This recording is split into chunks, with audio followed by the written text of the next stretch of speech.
Hi, I'm Gail Sokol, and on today's show, we're going to be looking at cookie characteristics and how to manipulate them. Welcome to Baking Radio. Learn the art and science of baking with author, educator, and award-winning chef, Gail Sokol. Whether you've been baking your whole life or you're brand new to the world of baking and you're looking to build your confidence and learn new skills in the kitchen, you're in the right place. This is Baking Radio.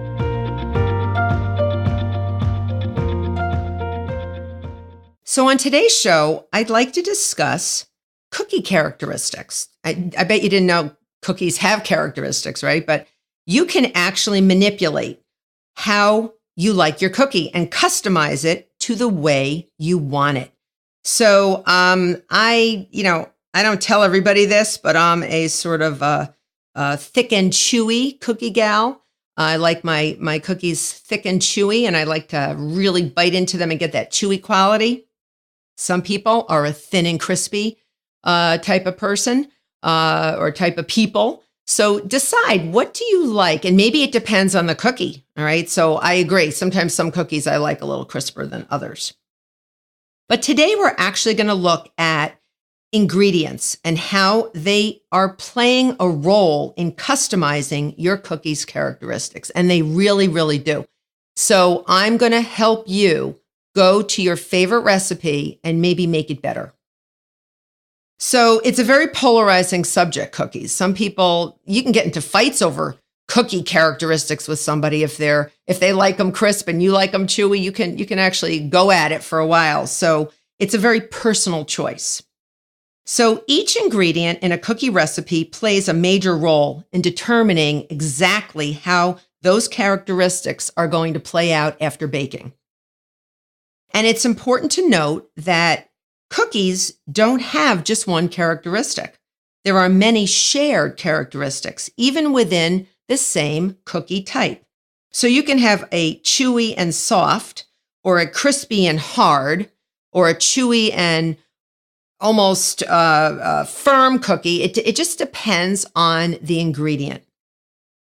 So let's examine a few cookie characteristics to see how they are created. So how do we get crispy? Crispy, let's talk about crispy for a minute. So if your dough has very little moisture in it or liquid, you'll get a crisper cookie. Large amounts of fat and sugar will also get a crisper cookie. Think about fat. When you fry something in fat, it comes out crisp. And sugar melts in the oven. The ingredients that you mix the sugar with, they melt in the oven, the cookie dough, and then they recrystallize as they cool, and you'll get a crisper cookie. So more sugar, more fat. Recipes using butter, butter instead of shortening, they will spread out more. And what does more spread mean? Means more surface area. What does more surface area mean? More surface area is more exposure to heat, which means a crisper cookie. Okay, so that really makes sense. Greasing the pan. Greasing the pan will cause the cookie to spread more because it's slippery.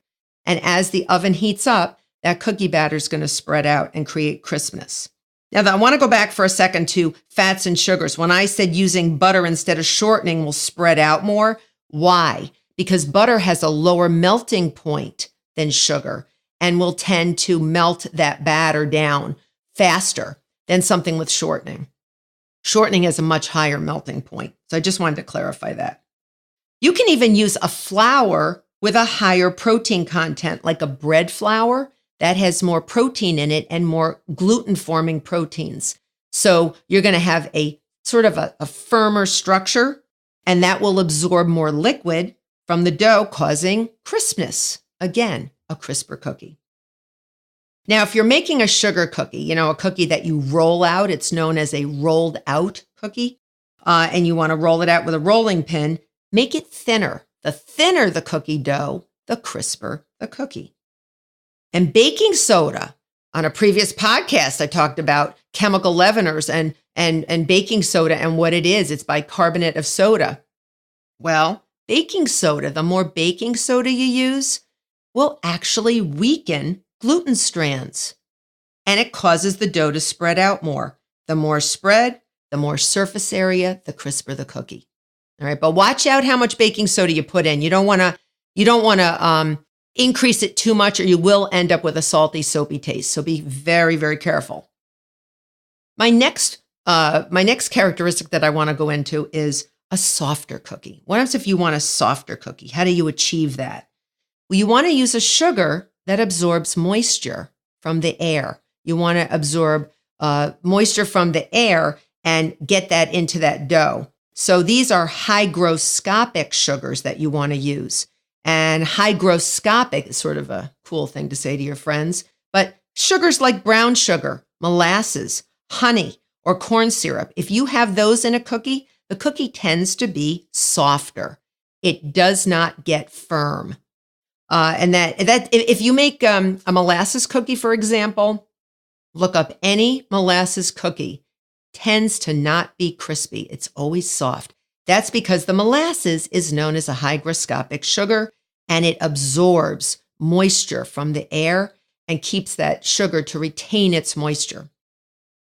Lower granulated sugar. Remember, granulated sugar is different.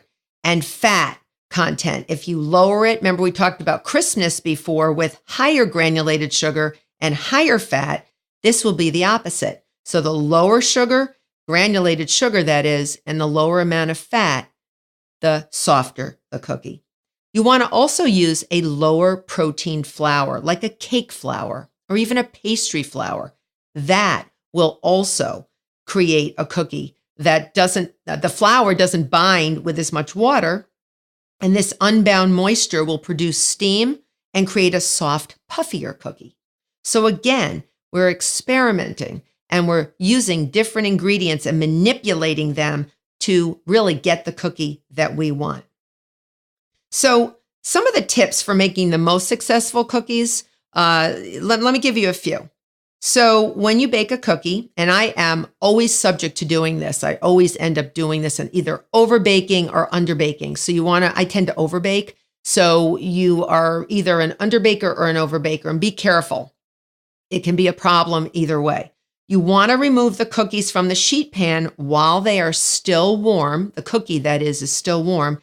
And you want to use an offset spatula. Don't pry them off with your fingers. Don't pry them off with a fork. Use an offset spatula, that metal spatula that has a little kink in the handle, and just sort of gently get it underneath it and put them on a cooling rack and let them cool.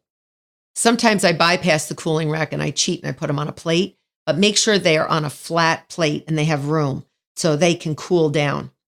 Never overbake the cookie. I should listen to my own advice, right? Don't overbake. There is some carryover baking after they come out of the oven, and it will continue to get firmer. So if you feel, this happens to me all the time with chocolate chip cookies. I cannot tell you how many times I'll say, well, you're going to make a great chewy cookie, Gail. And then I leave it in too long and it ends up being a little crisper than I want. So you have to take it out when it's barely done. It sometimes feels a little soft. You want to make sure it's cooked, of course, or baked. And then take it out, and as it cools, it will get firmer. Remember that. Cookies that are not meant to rise, things like shortbread, if you want them to stay in the exact same shape that they went into the oven, and very often I want that to happen to certain cookies, it's very important for the dough to remain the same shape after baking that it was before it went into the oven. So little or no chemical leaveners tend to be used in these types of cookies. And just be aware of that. So if they don't have a chemical leavener, there's a reason. Usually because we don't want them to rise too much. We don't want to have a lot of puff. And because of that, we want to keep them in that beautiful shape. Okay?